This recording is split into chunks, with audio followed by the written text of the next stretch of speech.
Purdy, shotgun throws, end zone, intercepted by Kyle Hamilton. And running back the other way, takes it out to the 8-yard line. That's the guy you got to be leery of and see where he is on every snap. They did play two safety high. Kyle Hamilton right in the end zone, undercut the throw there by Purdy and intercepts him in the end zone. There you go. That was one of many Brock Purdy interceptions in today's 33-19 loss on Christmas Day to the Baltimore Ravens. Adam Copeland, Super Bowl champ Dennis Brown, John Lund will be along shortly here in just a few minutes, and this was an ugly one in terms of performances by Brock Purdy and the rest of the 49er offense. Even some of the defensive stuff, and we'll talk more about it, I think really sloppy is the way I would describe this game. I mean, Brock Purdy, for all of his accuracy, and again, one game does not erase that, but 4 interceptions is a career worst for him. He'd never thrown an interception on the opening drive before. He did that today. Kyle Hamilton, you heard that pick there. Ended up leaving the game with an injury, actually much later. The offensive line played poorly. Lots of injuries, lots of penalties, lots of big chunk penalties that extended drives for Baltimore, and a really, really weird start to the game. 5-0 at one point. It's like 5-0 bottom 3, Dennis. Yeah. Bottom of the third inning here from Levi Stadium. Anyway, Niners lose 33-19, snaps the winning streak. They drop to 11-4, still sitting atop the NFC, but what was your takeaway from this one, man? You said it all right there. It was sloppy. I mean, George Kittle starts a game off with a big play, and then just, the safety was a big play, but you said it, Brock Purdy, this was the first half. I think he had 4 picks in the first half. I mean, it was a couple of deflections, but some were just bad throws. His game was off. Yes, this is a good Ravens defense. They got after him. The offensive line, like you said, they played bad. At the end of the game, guys were dropping like flies. It was sloppy. And then on defense, we talked about the tackling. There was a lot of missed tackles there. And I think the Ravens came in with a good game plan against the 49ers. And, it was a thumping. It was they really got after this. And we talk about the two best teams, and it was so much hype. And after, the third quarter, definitely the game had flipped. But the Ravens dominated this entire football game. And we have everything we talked about. You got to have a run game. You can't make mistakes. You can't turn the ball over. The 49ers seem to do it all. So it was a tough game to watch. Yeah, 5 turnovers, a season high for the Niners also in the game. All 5 coming by way of the interception. It was 3 in the first half for Brock, 1 in the third quarter. And then he leaves with another stinger, which, again, I guess a positive development for what could have been the injury. We talked about it last week out in Arizona when he went into the blue medical tent with the stinger, and there was concern immediately. Now, the bigger issue today, and we've talked a lot about this, Trent Williams dealing with a groin injury here. That's something that's tough because it lingers. I mean, and as a offensive lineman where you're continuously pushing back, coming forward, trying to plant yourself. You know what groins are like, man. He looked like he was walking gingerly just on the sideline from where I was sitting, that he had his helmet in his hand. He wasn't talking to anybody, but he had a big old bag of ice there, and then was just kind of walking around gingerly. And I'm thinking, if he's just walking upright like that, think about trying to stop the best DNs in football. And that's painful because, you're running backwards. You got that kick step, and you got to be lateral, and it affects everything. And, we know what he does on the offensive line. And then you lose McKivitz, then you lose Aaron Banks at the end of the football game. So, this team... Jalen Moore went out with concussion also, I believe. Was it a concussion? I think it was Jalen Moore went out with a concussion at one point, didn't he? Oh, yeah, and Jalen Moore, yeah. He's being evaluated. Then you got to flip McKivitz on the other side, and he hasn't played that. I don't think he might have played it in college, but... and then it got real rough there at the end. It got real. I mean, I don't know how many sacks the Ravens had. I think it was 4 or 4 5 total, but it felt to me like I felt like Brock Purdy was getting enveloped on damn near every play. Yeah, and we knew that they had a really good pass rush, and it showed up. I mean, this defense. I mean, they played well. I mean, the 49ers played sloppy and bad, but this is a good Ravens football team, and they showed up. Monday Night Football, we talked about it, showcase. Everyone's watching. And they showed out, and Lamar Jackson, he showed out. I mean, we talked about MVPs and things like that. He had an opportunity, and I think he took advantage of his opportunity. Adam Copeland, Super Bowl champ Dennis Brown, John Lund will be along here in just a few minutes as we are live from Levi Stadium following a Niner 33-19 loss at the hands of the Baltimore Ravens. They now best record in football, 12-3. This is a tough one for the Niners. First time they've really been kicked in the mouth like this in quite some time. John's outside. We'll let you in just a minute, John. I got to get through this read here in just a sec. Yeah. No, I have your key card? No, man. Sorry.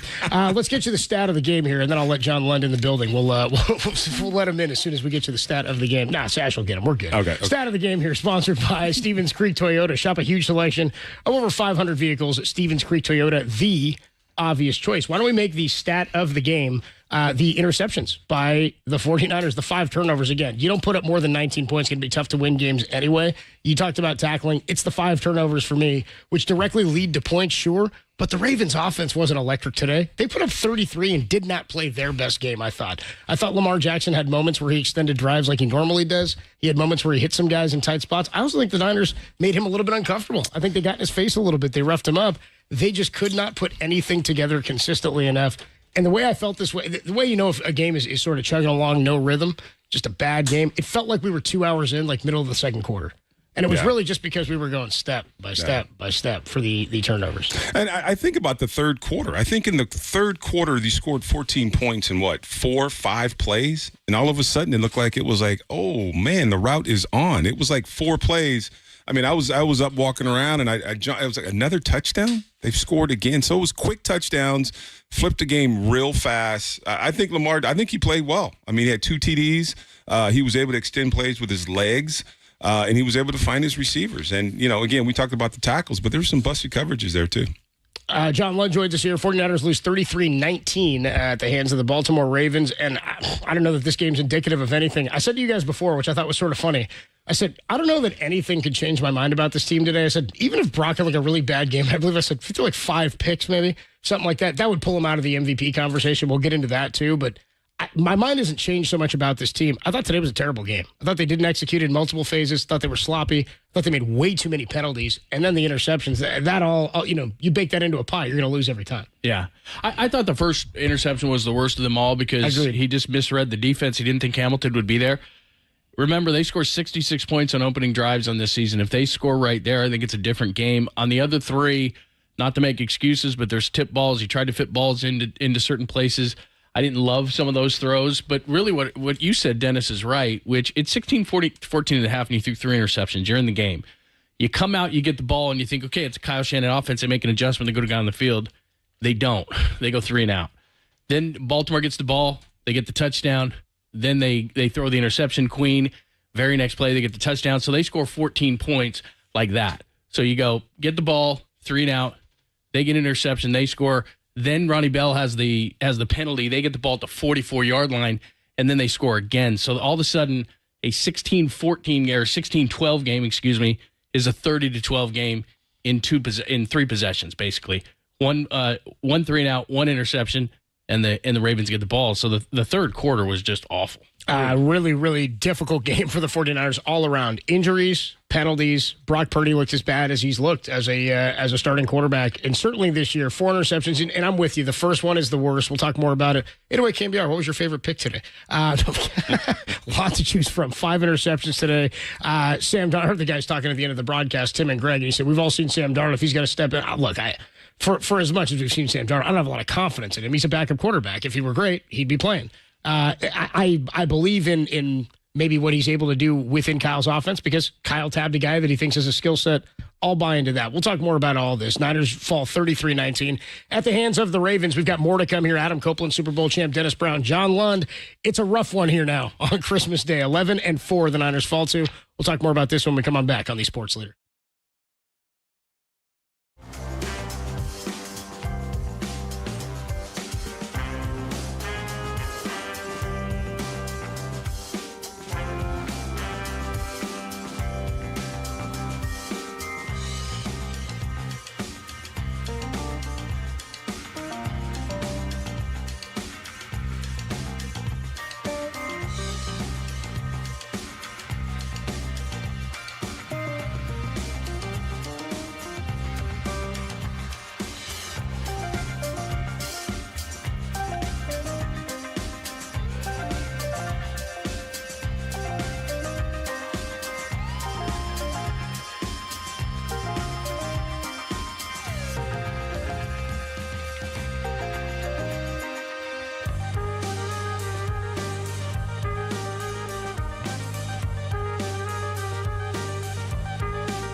I can't remember exactly what we were talking about, but I mean, we came into the game saying we had to stop the run. I feel like we did that in a big way early on. As you know, Lamar made some big plays with his legs and extending some plays, and we knew that he was going to get his. We just had to get ours, and we didn't today. We had to find a way to take the ball away to get us back in that game. We just couldn't do it.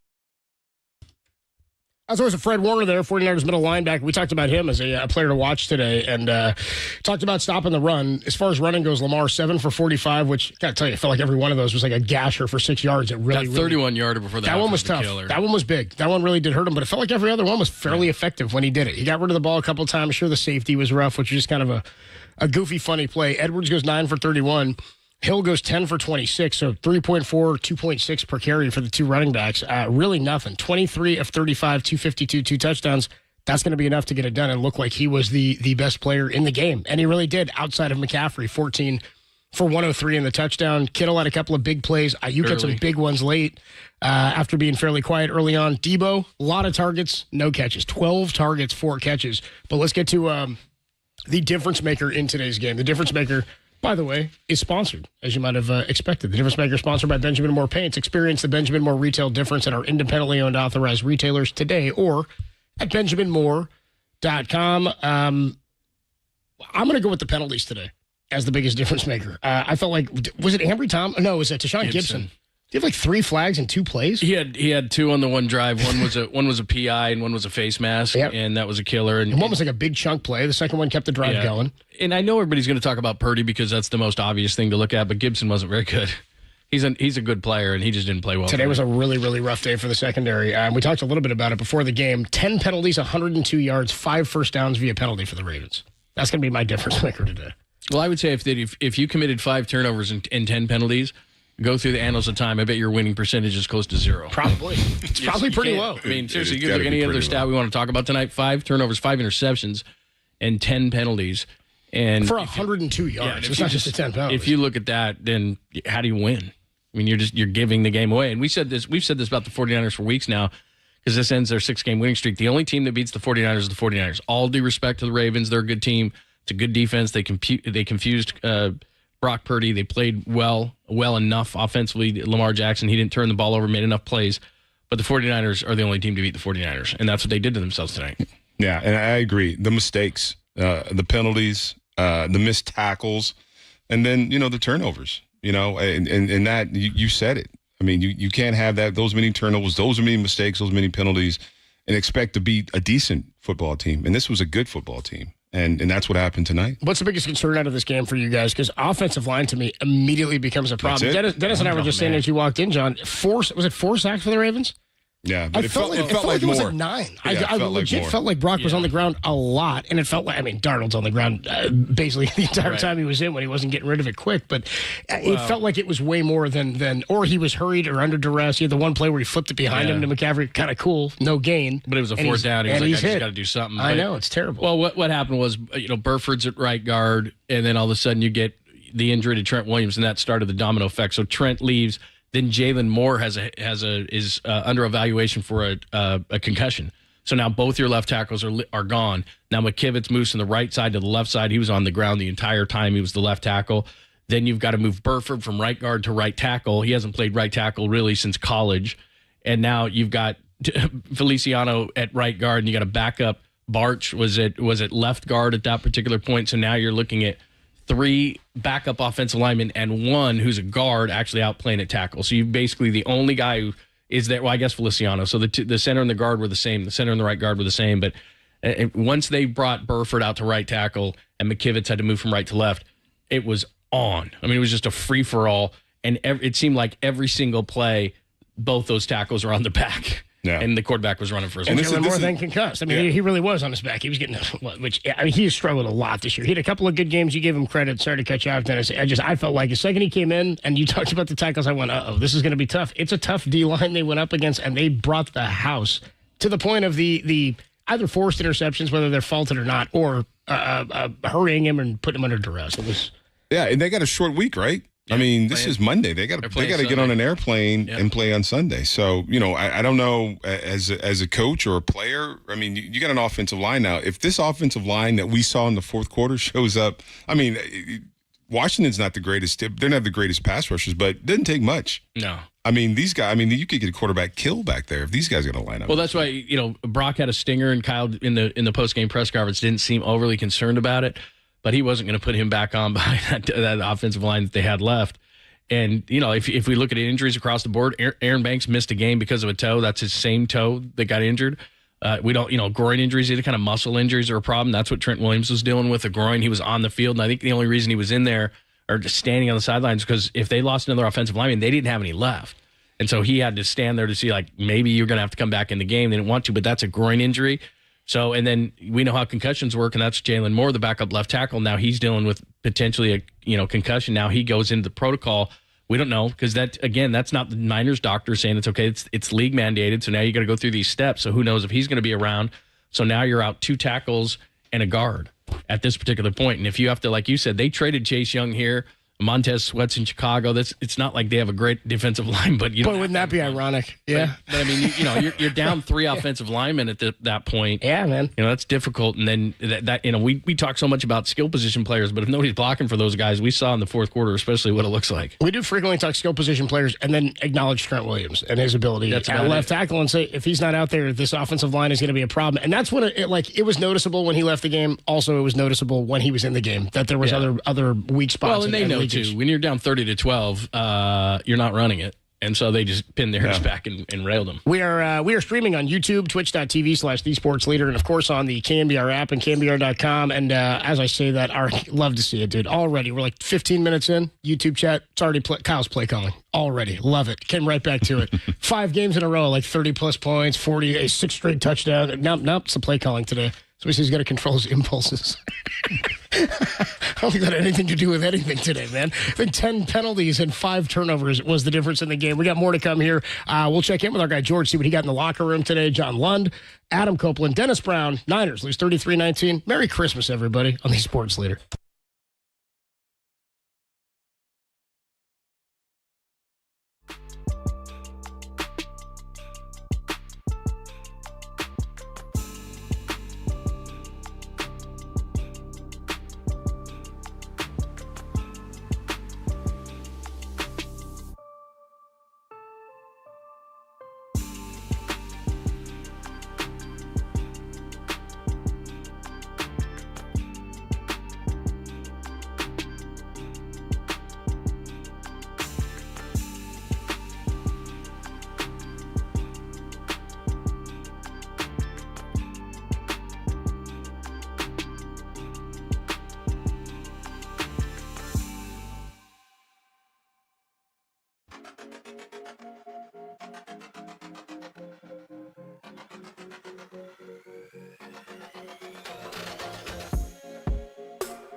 Well, no, it's kind of crazy. I felt really bad during the game. Like, you know, a lot of turnovers and putting our defense in horrible situations constantly. They still did a good job, you know, held them to a couple field goals. And then at the very end, it's like we score a touchdown, Ronnie scores, and we're going down again. It's like, hey, there's 4 minutes left, you know, football, you know, anything can happen. So proud of the way the team fought at the end. You know, proud of Sam coming in and, you know, throwing some darts. Overall, yeah, I mean, we got our tails kicked in, you know, on Christmas Day, national television, so it's not really fun. But it's one game, and we have an opportunity to, short week, go get another win. You know, then it's just, hey, got to win the next one too. So it's on us. Disappointing, but it's not like the building's on fire and like that. Like, sometimes the ball doesn't bounce your way. A lot of tips. I mean, like, there were a lot of crazy stuff happened. So not incredibly angry right now, just disappointed. But I still think we have a pretty good football team.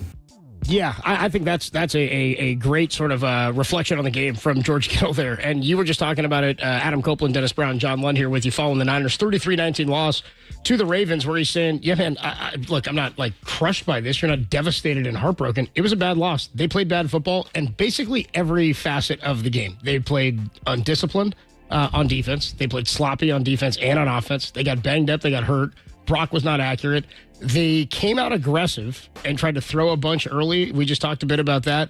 McCaffrey, that's your bread and butter. I mean, it is. We joked a minute ago about play calling. Your bread and butter is running the ball with McCaffrey. Even when they were down late, they were running the ball effectively with McCaffrey. Question real quick. The play call when it's like 2:09 on the clock left in the game. They're down 14, and they're at the 6-yard line. You got to score before the 2-minute warning there. I get that. They ran the ball. I didn't like it. I hated the play call. One? At the one, I'm good. They were at like the 6 or the 5, and they got to the 1 because it was. And that's the thing is, if you're at the 16-yard line and that pass interference happens, you're at the 1, where it's a spot foul. But because you're at the 15, it's a half the distance to the goal. They had to score on the other side of 2 minutes. So because even if they did that, they had one timeout left, I think. Yeah, but if they do the onside kick there, then at least you get another timeout on the other side of the 2.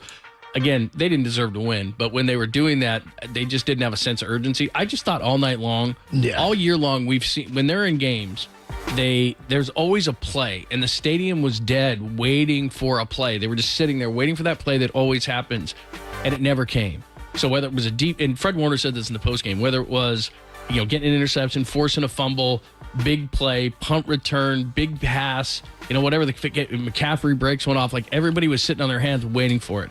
And the energy never came. So it didn't feel like the players ever got the energy. And like I said, Debo dropped a couple. Purdy was just off. I mean, they didn't have the explosives. They didn't get the explosives. They never made a play. And again, when that happens against the 49ers, we always give the 49ers credit. So you got to give the Ravens credit. They didn't allow that play to happen and get energy back into the stadium. Yeah, and you're right. I mean, we're so used to seeing those explosive plays down the field. I mean, Brock Purdy had some passes behind Debo. Had some high passes to Kittle. Kittle had a really big game, but didn't have those explosive plays. And that's what kind of, the momentum, that's what gets 40. And on defense, there were no takeaways.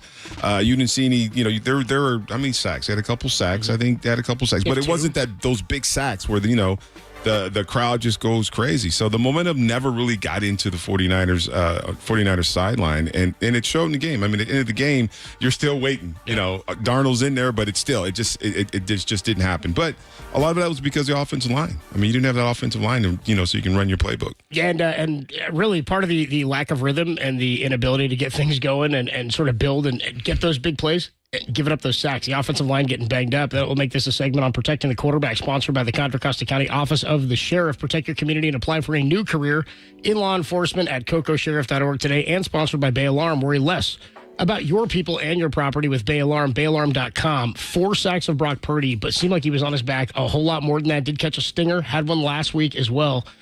Does sort of, I was thinking about this during the game, begs the question, you guys want to be playing home playoff games? It seems like the Niners are just absolutely dominant when they go on the road. Of course, they lose in Cleveland. They lose, what was the other loss? It was at home to Cincinnati. And what was the third one there? It's the 3 in a row.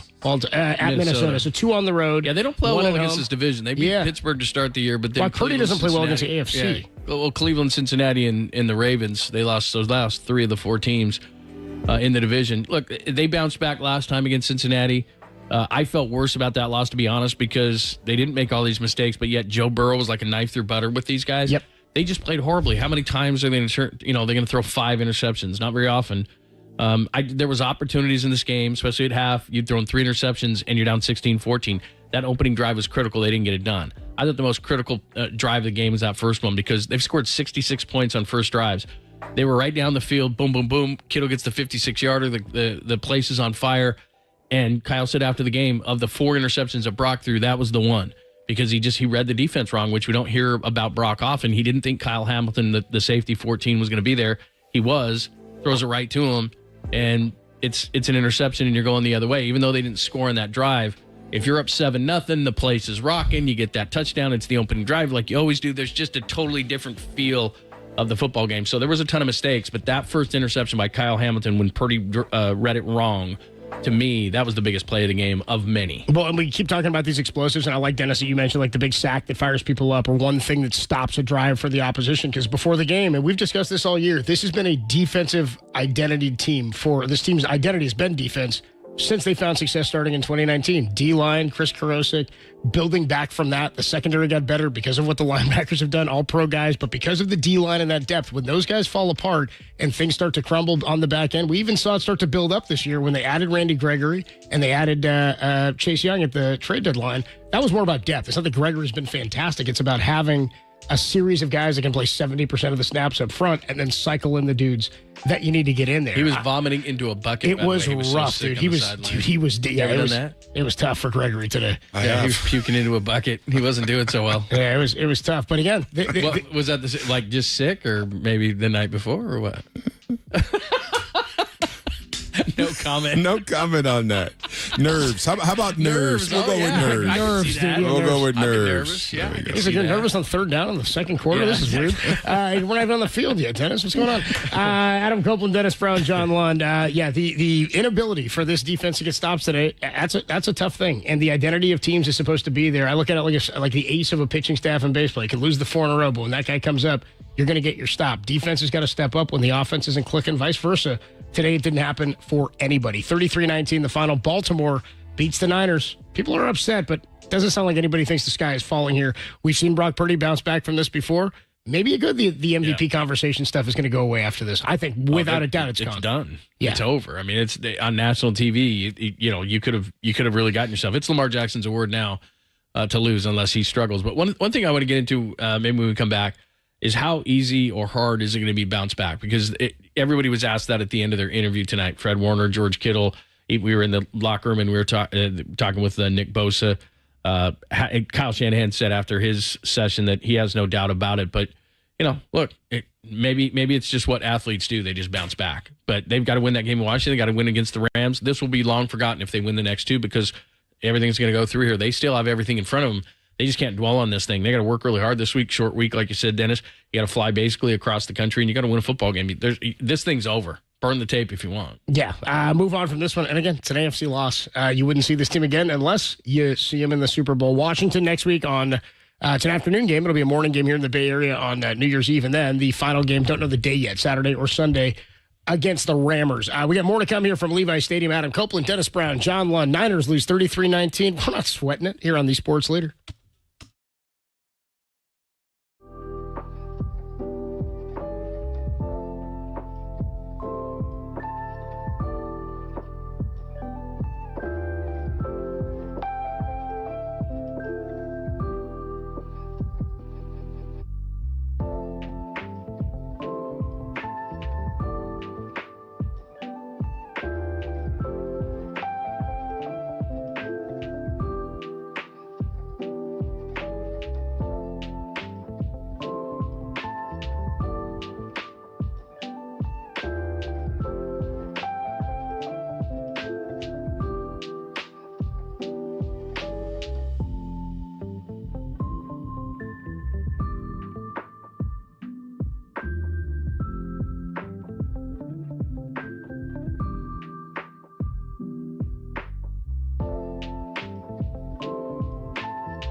I mean, it's the NFL. We have some opportunities coming up, and we still got 2 games left in the regular season before we get into playoffs. And so for me, trying to look at the big picture of what we're trying to do, what our team goals are. But at the same time, man, I have to look myself in the mirror and ask myself why or how that happened and why I made those decisions. And so our team came ready to play. And, for me to make some decisions like that, it pains me, and it's not fair to these guys. So I have to realize that and understand that, and I have to get better for my team. There's Brock Purdy. 4 interceptions for Brock Purdy, 1 for Sam Darnold, the one right out of the gate. And in talking to Kyle Shanahan, the first one that Kyle Hamilton, the safety, number 14, really nice safety, second year out of Notre Dame, who got hurt late in the game. But that was the one. They drove right down the field, could have taken a 7-zip lead. Hamilton gets it. They did hold on defense there, but so that was the one. He had another one that was just a great play. I mean, Marlon Humphrey came up, tips the ball, intercepts it. That one's not on Brock. Did have the other 2 where he was bumped on the one to Kishner McCaffrey, kind of popped out of his hand and got interception by Patrick Queen early in the third quarter. That was really the crusher to me because they were trying to get back in the game after only being down at half, 16-12. And then the other one, he got hit on the side and threw that interception. But as Brock Purdy said, look, he takes responsibility for all of them, throws 4. By the way, the last time a team won with 5+ turnovers, remember last year's wild card round where the Chargers had that 27-0 lead on Jags? Jacksonville? Yeah, I remember that game. They turned over 4 times in the first half. 4 interceptions in the first half and a fumble loss. So they had 5 turnovers. That's the last time a team won. Tough deal. Who's the coach of that Charger team? He's gone. Yeah, that's what I thought. Yeah. Probably should have been Staley. But look, Brock's going to take responsibility. The one thing about Brock, and I want to ask you about this, Dennis, how easy it is to just put something like this in the rearview mirror, but I think, it's not like I go home with Brock and I know him that well, but it seems to me like Brock Purdy is able to quickly turn the page, because if I'm Kyle Shanahan, the speech I would have given in the locker room would have been, guys, this one sucks. We got to watch the tape of this. It's a short week. We don't have time to, we're not going to cry about this one. We got to go because there's 2 games in front of us, at Washington and home against the Rams. We win these 2, everything comes through Santa Clara. Nothing is different. So, look, they had a buffer. It would have been nice if they'd got this game and next week's game, and then you could rest guys against the Rams. Then you got an off week. That was the optimal way to do this whole thing. But you know what? You gave up. You gave your mulligan up. Now you got 2 games. You win those 2. Everything comes through Santa Clara. But you can't dwell on this one. You watch the film. You move on, right? How easy is that? Well, it sounds easy in theory, right? But coaches are accountable, and then the players are accountable. There's a lot of mistakes. They played sloppy. Your quarterback threw, no matter what they were, tips or drops or behind, you threw 4 interceptions, and you gotta, you're accountable for that. So you watch the film, you try to figure it out. You understand now whatever the Ravens did, Washington's going to look at. Try to confuse you, whatever the coverage was, things like that. So you got to figure it out. You don't dwell on it, but you got to see it, and you got to watch a tape like this as a team. Because it was so sloppy. It wasn't like it was a close game and it was a tough-fought game. You played bad. And I can remember games that we played bad. We watched it as a team because everybody has to be accountable. It's in the room. You see what you have in front of you. Now you got to win 2 football games if you want that number 1 seed. You're in the playoffs, but that can't be enough. Like Jesse talked about before. You have to want to win. You have to have that mindset that you want to win. You had the opportunity now to lock down the number 1 seed. Now you have to do it in the next 2 games. You can't go to Washington. Washington's what? They've won 4 games this season, 3 games this season. They sold themselves off for parts. They're firing coaches. They're this is a team that Ron Rivera's gone at the end of the year. You can't lose to this team. They've turned their back on the season. This is a must-win game. Not because they're good, because you have to make sure you're. But for your mindset, mindset. You got to go in there and you got to take care of business. And you can't go in there and being like, all right, this is a team that hasn't won many football games. We're a better team, blah, blah, blah. Your offensive line is beat up. Your team is beat up. You got 2 games, and this is what you play for. These 2 games, and you get to the playoffs, and you got to hit it, running fast. You can't come, you can't dwell on it, but you got to understand what this game was. You were the 2 best teams in the National Football League. You got embarrassed. And you got embarrassed on Monday Night Football. You have to understand that. And I think that's what hopefully the guys understand that part of it. Chances this is the most watched game of the year to this point? After what? After the third quarter? After the fourth quarter. Well, the most watched game of the year was the worst game on Thanksgiving, wasn't it? Cowboys in Washington, right? Because and there was a people were lot of all hype. thinking We that. had a lot of hype for this game, bro. I I mean, thought- it was hyped up. I thought it was going to be a better game. I really did. Yeah, I thought it was. I was too. sitting there going, okay, if you'd have told me before the game That the final was this? yeah. I thought it was and Niners. really, Right. I mean, look, they could have gotten a touchdown there, could have gotten it with a touchdown, onside kick. They didn't deserve to win the game. They didn't play well. You turn it over, and even if you throw Darnold's out, which was kind of like whatever, the 4 interceptions by Purdy, however, like Dennis said, however they got tipped and everything, the national narrative is not going to be that they got tipped or this, that, and the other. It's that Purdy threw 4 picks and the Niners got whooped Look, by the Ravens. That's what it'll sound like. The people that are anti-Brock Purdy are going to have a big party in the talking head shows tomorrow. He's out of the MVP race, so we're done having that conversation. What it comes down to for me is that Kyle Shanahan has got to now show his coaching ability, motivation ability, and to say to guys, no matter who's hurt or not, that doesn't matter, is that guys have to move on quickly. And the one thing I'm confident in from a 49ers perspective is look at the guys who stepped up to the podium and said that right away. Brock Purdy, to me, he's still got the slow pulse and is a slow breather, and I think he's going to get by this very quickly. Fred Warner you heard from, George Kittle you heard from. We were in and talking to Nick Bosa. They've got enough leadership on this team right now to say, okay, guys, that sucked. Let's watch the film. Let's flush it. We're going to get focused for Washington. Short week, no excuses, injuries, who cares? We got to beat these guys. As you said, they got sold for parts. Ron Rivera is going to get fired. They traded a bunch of guys. You can't look at it like that. They have got to win these next 2 games, or else they're potentially going to Philadelphia, and they don't want to do that again. You don't have to go to Philly. You don't have to play everybody week 18 against the Rams. That's something you don't want to have to do. And then if you don't win that game, then you got to play in the first round of the playoffs. Yeah. And you're banged up. And not a good situation when you had your bye midseason. Your O-line now, I mean, we'll get you the injury report here when we come on back. We'll get you in its entirety. Everybody who left the game today, most of which did not return, Brock Purdy included, though it doesn't sound serious. Begs the question, was he just taken out of the game? There's a case that he shouldn't have been in on that drive. Well, when that drive started, I said, if they don't score like the first 3 minutes here, you got to get him out of the game. Well, Kyle There's no did point say here. once the line got as banged up as it was, then he had a stinger, and he seemed to downplay it. I'm not going to say that's what he did, but he seemed to downplay it in the postgame. But he did mention that once they had the tackles they had, who basically were, playing in the sand on the ground. I mean, Colt McKivitz was on the ground a lot. Yeah. And they knew they had to throw, so there was a bit of defense for him on that. But Burford and McKivitz were no match for what Baltimore was throwing at him, given the situation, knowing that they had to throw the football. He wasn't going to put Brock Purdy back in there. Number that stands out to me, not just the 4 picks for Brock, 18 of 32, 255, 4 interceptions, no touchdowns, 14 carries for McCaffrey to go over 103. Should probably run the ball a little bit more. Maybe early on, ran the ball a little bit more. They were just down so much they couldn't. They couldn't, and the O-line was so bad that by the time you got there late, it's so funny. It's like, what's better to do with a banged-up O-line? Try to run it or try to drop back and pass it? I don't know what's better at this point. 33-19 was the final. Niners lose to the Ravens. We'll have more from this one. We'll get you the injury report. Trent Williams, Jalen Moore, Brock Purdy, Aaron Banks, Spencer Burford. It was a tough one in terms of injuries. Niners beat themselves badly today, and Lamar Jackson did a little bit as well, though didn't look like an MVP, I didn't think, today. But Brock Purdy certainly did not either. Adam Copeland, Dennis Brown, John Lund. Niners 33-19 lost to the Ravens. More to come on the Sports Leader.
I think guys, our guys work hard. Our guys work hard, and they compete hard, and everybody wants to be respected. But there's one way to be respected, and that's to go out there and earn that. As an athlete and as a football player especially, it needs to be done on the field in the game. Proud of our guys for the way they did that tonight.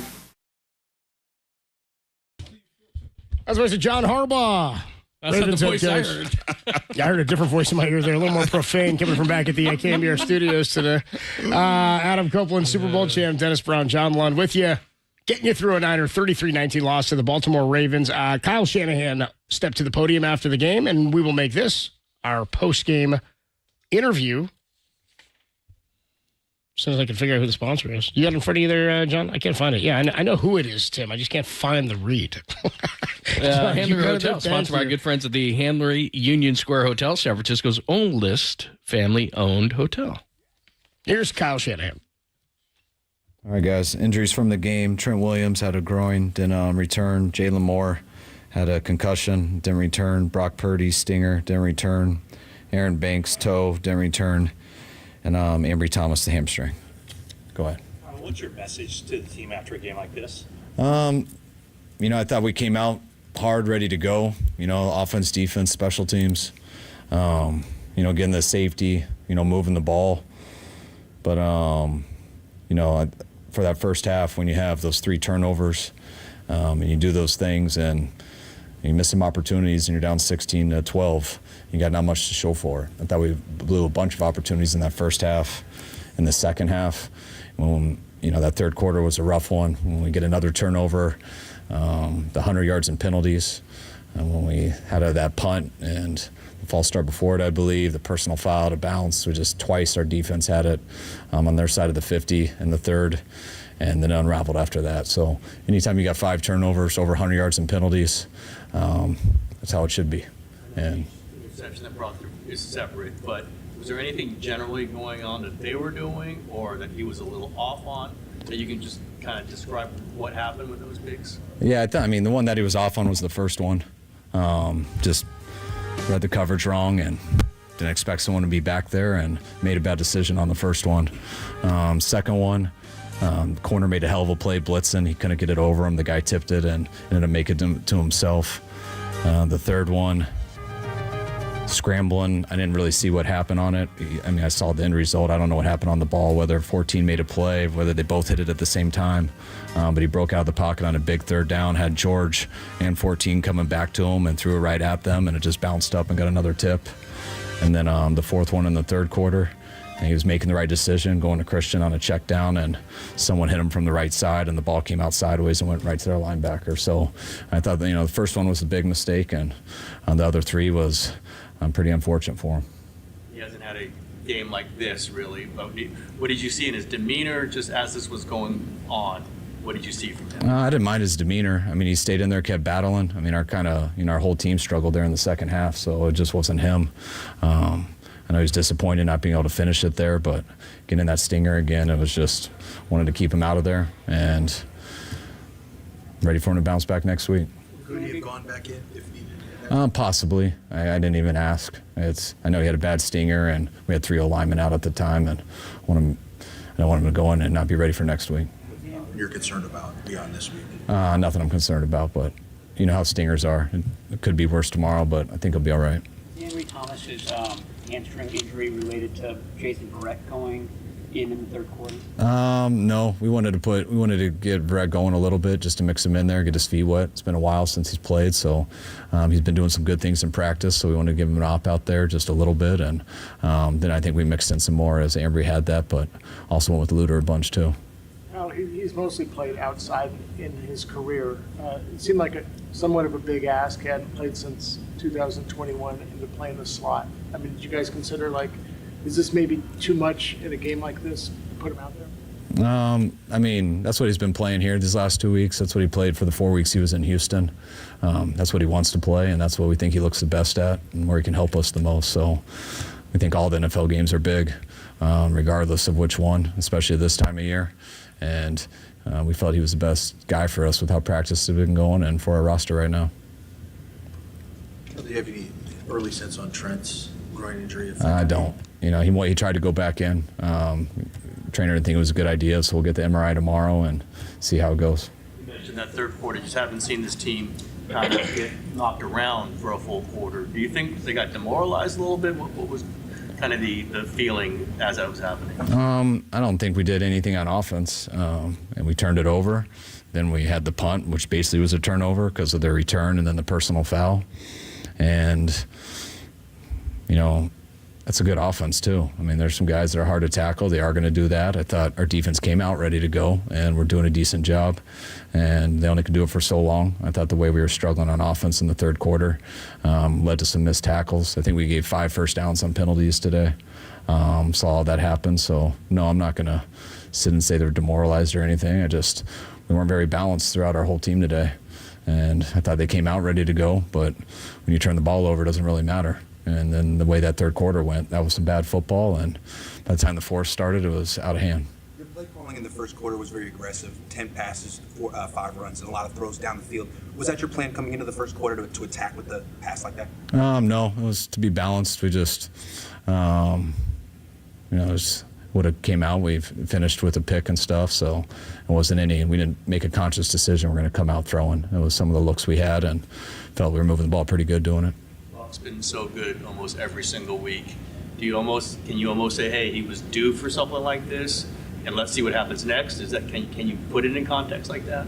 I mean, I just think the fact he's played this long and never had a game like this, is pretty unusual. I think that's the reality of the NFL. I'm not saying it's bound to happen, but wish he didn't have as many picks today. But like I said, I think one of them was one he'd really like to have back. The other 3, I think, were unfortunate. We played a good team, didn't play our best football today, and that's what happens. We lost a game that we really wanted to win. We knew this was a big one. Our guys are real disappointed tonight. They should be. But when it comes down to it, we're still in the same situation that we were before the game started, and we got to take care of our business, and that's why it's all right to be upset tonight. We put a lot into that and didn't get out of it what we expected to. But we got to make sure we're ready for Washington when they come back on Wednesday, and coaches will be in there tomorrow, but a short week will keep them away and make sure we got a game plan ready for them on Wednesday. Did the offense feel like it went back, you think, on the McCaffrey touchdown drive where you got a lot of the yards and you finished it off with a touchdown? Did you feel like it was back, or things were still discombobulated? No, we didn't feel like it went away. It's hard to, you don't score points when you turn it over, and we turned it over 3 times in the first half, and I think we had 9 yards of play at halftime. That we got a number of explosives, and we had 13 points to show for, or 12.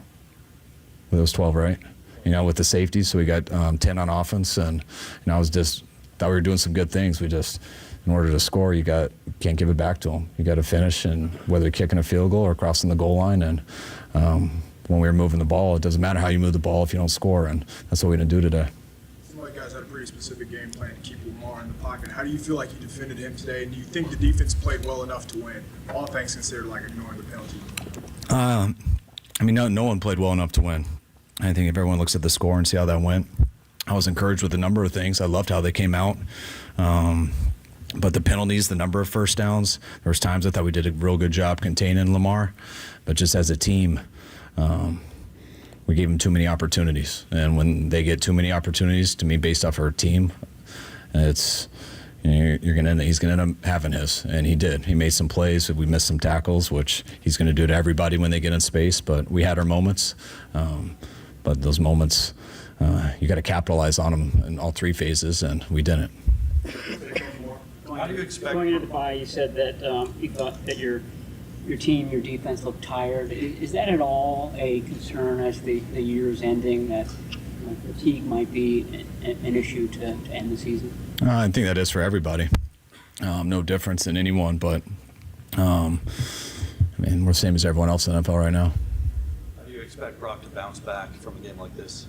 Brock, he'll bounce back. He'll be in there tomorrow looking at the film. He'll come to Wednesday ready to go. Hopefully his stinger clears up, which I expect it to, and our whole team will bounce back. See from Darnum. I thought he came in and did a good job, real good job. Led us to a touchdown there. Wish we would have scored again there at the end. He was in a tough situation there with some of the 2-minute stuff, some of the guys who were, just in and out with, some of the receivers, the O-line, just some of the injuries and substitutions we had. But he had good command, and I didn't see what happened at the end. I was looking down the field. I don't know what happened on the sack, so I'll review that. But I was happy with Sam. Last one. Offensive line injuries. Was Banks a re-aggravation of his turf toe? I mean, they said it was his toe, and it was the same foot, so I'm assuming so. All right, there's Kyle Shanahan as the 49ers lose 33-19 to the Ravens, and really it wasn't even that close. We'll take you through now with this loss, the playoff picture and what the 49ers have to do to make everything come through Santa Clara. It's still right in front of them. We'll do it next, only here on the Sports Leader.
I think the NFL scriptwriters did a great job tonight.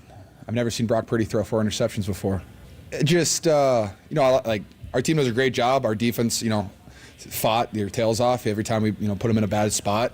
I don't feel like I've been a part of a 5-turnover game since like 2018. So it's just, just surprising, I guess, when I look up and, the one where they had the corner blitz and got tipped for an interception. I'm run blocking. I'm just like, why is Brock Purdy making a tackle right now? So, just stuff like that. You just don't see it very often, and that's the game of football. Sometimes the ball just doesn't bounce your way, and hey, what are you going to do? You're going to dwell on it, or are you going to move on and go try to kick someone else's ass? There you go. George Kittle. It's pretty good comments on that from him after the game today. Some sort of poignant stuff and some big picture stuff where he's like, yeah, man, we still got a pretty good football team here, and it's not some coach speak stuff. Even after the Niners lose 33-19, it was just a game where everything went wrong. And in talking to people leaving the game today, you guys included, it seems to me like the reason the sky isn't falling, one, we know it's a quality team. Two, we've seen so much more good than we've seen of games like today. And most of the other losses, you can pinpoint situations, plays, decisions, moments where the game shifted. This is one where we could do that. We've pointed out the drive that opened the second half where they go, they don't score on their opening drive. Then Ravens score, interception, Ravens score again. You're down 30-12 in the blink of an eye, basically, in the third quarter. And you'd already thrown 3 picks in the first half. You were still in the game at halftime. It's a bunch of stuff you can go through. The penalties, the injuries, whatnot. When it's a game like that, and it's a bunch of things, I know the flush the tape situation. Probably not when you totally flush. Probably when you work out a little bit and move towards the next game. Especially because could play a role in what the NFC playoff picture looks like. So let's take a little bit of a quick look here before we wrap things up. We will get you the play of the game and the call of the drive of the game and the call of the game. But first, the NFC playoff picture outlook after today's loss by the Niners. Niners fall to 11-4. They're still the 1 seed. They are tied with the Eagles by record, but still own the tiebreak. So that tiebreak still crucial to be in the number 1 spot. Also tied with the Lions. However, they have a better conference record overall than the Lions. 11-4 of the Lions as well. So now the next 2 games become increasingly more important because of how much could get jumbled here. Now, Dallas effectively out at 10-5. They're lost today. Don't have a tiebreak there with the Niners. That's going to be tough for them. They do play the Lions, though, next week, right? Mm-hmm. They game against Detroit. Rams are in the 6 seed. Seattle's in the 7 spot. They're both 8-7. The Rams beat Seattle twice. So Seattle would need really to outright clear them in terms of victories, which means that last game of the year is probably and more than likely going to mean a lot to the Rams. It's going to be Sunday night football. It's what it's going to mean. I would probably bet on it because what's going to happen is they're going to beat Washington. If the Rams win, then what's going to happen is Sunday night. It's the Rams trying to get into the playoffs, and it's the Niners trying to take hold the on NFC. to that. Yep. So I'd be shocked if that wasn't a Sunday night game, like you said. By the way, the Eagles and the Lions, if they win out, then because right now the Eagles, they have 2 NFC games left. They're 7-3. The best they can do is 9-3. Detroit has 2 NFC games left. The best they can do is 9-3. The Niners, if they win out, they're 11-1 in conference. So they're going to have the number 1 seed over Philadelphia and Detroit if it's a 3-way tie. So that's how that works. Wow. Okay. So by the way, if it gets to a spot where Philly looks more like the 3, or if the Niners and Philly are tied, if the Niners clear Philly this week, if Philly loses this coming game, which they won't, it's Arizona or something. Detroit, to be honest, Detroit probably loses because they go to Dallas. Yep. Dallas is 7-0 at home, 3-5 on the road. Off a loss too. So then that drops the Lions to 11-5 and improves the Cowboys 11-5, but you have the tiebreaker over the Cowboys. So bottom line is they win the final 2, everything comes through Santa Clara. So nothing's changed, but they lost their margin of error. What are the chances they end up as the 2? Like Detroit would have to get the 1 more than likely. Yeah, but for that to have to happen. Right. And if Detroit wins this week at Dallas, then the Niners would just have to lose. I mean, that's what it comes down to is they lose a game now all of a sudden because look, is Philly going to lose at Arizona? No. Is it at the Giants or home? It's home, and then they go to the Giants on the last game of the year, and again, they didn't look. I mean, they played close enough, so I guess the Giants could. But I think if it's on the line and the Giants in their last game, they're going to pack it in. And the Eagles. So the Eagles are in their last 2. Detroit could lose at Dallas. They probably will. But look, for all intents and purposes, it's the Niners. They get the next 2 weeks. Get over this game, win at Washington, at home against the Rams, win here, game over. Nobody can have a better record in conference than the Niners if they win this game against Washington. They'd be 10-1, and everybody else. After 2 wins, they'd be 11-1. Yeah, but if they beat Washington, I mean that'll be 10-1. Nobody else can top you in conference at tiebreaks in hand. If you win the game this week at Washington, you just got to win the 2. Again, that's a team they're booking vacations at this point, right? I mean, they pack things up around the trade deadline, and they're looking to move on from Ron Rivera. All right, when we come on back, we'll get you the drive of the game, we'll get you the call of the game, and then we'll send you on your way on a Christmas night where the 49ers lose at Levi Stadium to the Ravens 33-19, still atop the NFC at 11-4, but have work to do in the weeks ahead. More to come from Levi Stadium on the Sports Leader.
Brock Purdy in the shotgun has Juszczyk behind Kittle out left, and right it's Debo and Ayuk. He looks right, he comes left, he throws. Intercepted by Patrick Queen.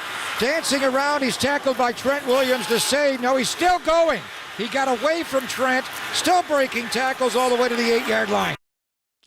33-19, the 49ers lose the ball game to the Ravens, now fall to 11-4, but they still have everything in front of them if they can win the final two games. And it's never good when Papa has more interceptions, San Francisco, than touchdowns, San Francisco. I'd like to posit a complaint about that. You can't do the touchdown call on the picks. I know. I'm just saying when you have more interceptions, San Francisco touchdown interceptions, San Francisco. It's not by you; it's from you. Yeah. You know what I mean? Like delivering one. Exactly. Okay. Speaking of that, is your drive of the game, sponsored by our good friends. Fourth interception, sponsored by our good friends at Modesto Toyota.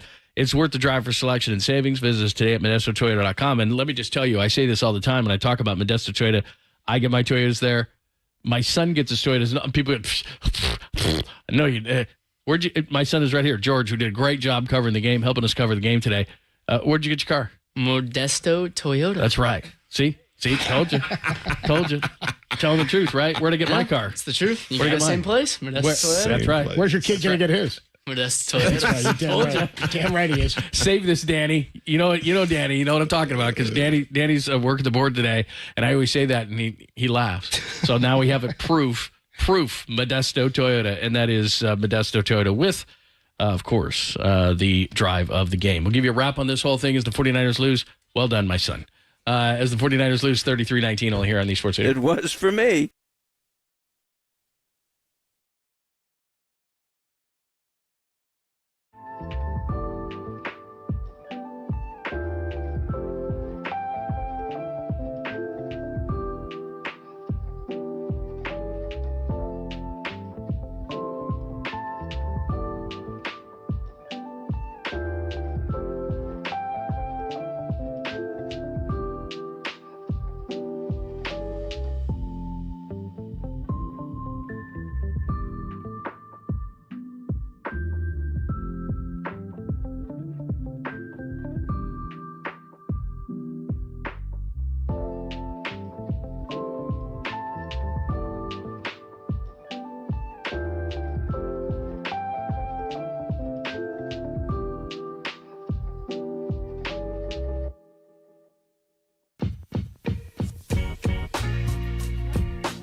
Shotgun snap. There's a blitz by Fred Warner. Lamar going to backpedal in the end zone. Runs away from Bosa.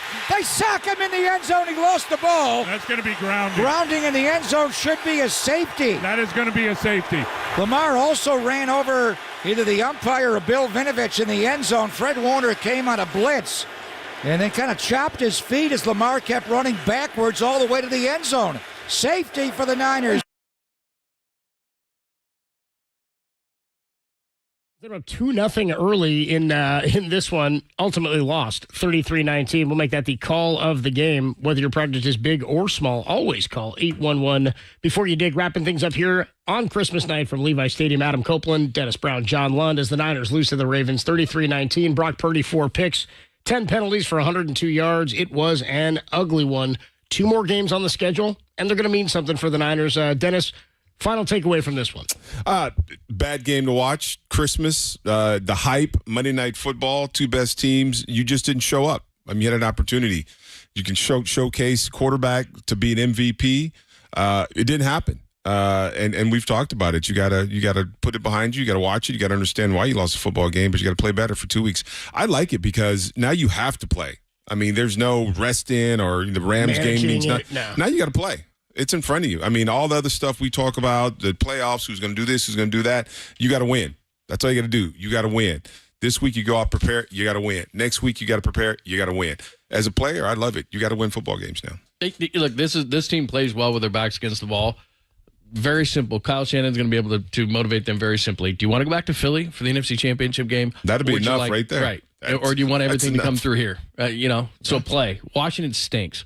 And the Rams are a good football team. I give McVay a ton of credit. And ever since Matthew Stafford got healthy and Puka Nacua and all these guys, they're a good football team. But the Niners are a much better football team. There's no excuse that they shouldn't win their final 2 games. By the way, George, step up to this mic. Step on the mic, George. Yeah, you helped on the. You've been last 3 Warriors games you've done. You did this game. How'd everything go? Nice work, dude. It's been a lot of fun. Yeah. Getting experience and seeing everything in action. It's been a lot of fun. Very good. What do you think of today? Man, it was rough. It was a rough watch. It wasn't Christmas, to say the least. What'd you think of your Raiders, though? Good. Oh, man. That was shut the mic off, George. All right, okay, shut up. All right. Bunch of Raider stuff. We were opening presents, and I was like, Dad, the Raiders I was driving. there, I know. I was like, Lamar Hunt, I got your present right here. I flipped him the bird. He's like, why don't you unwrap this, you punk ass? Right. Well done. Well done. Nice the work, last few dude. days. Yeah. Really appreciate you helping out. And George Lund doing a lot of Nice good stuff job, for us, man. Of course. Anytime. Appreciate you, bro. Good job. All right, we will wrap things up here. We'll be back with you next Sunday. Sunday, the 31st. Early one, 7 a.m. Dennis loves the early ones. 7 a.m. pregame. Dennis, you love it so much. You can't get your Tonys at 7. Yeah, that's the only bad thing about it. But I like an early game. I do too. You get it in, we knock it out, the game happens. New Year's evening, get our day. Oh, is it New Year's Eve? It'll be New Year's Eve in the afternoon time, though. It'll be daytime. Amateur night anyway. So. Yeah. Yeah, but we'd be done by like 4 or 5 o'clock. You still do a lot of damage. Yeah. Can't drink all day unless you start drinking in the daytime, right?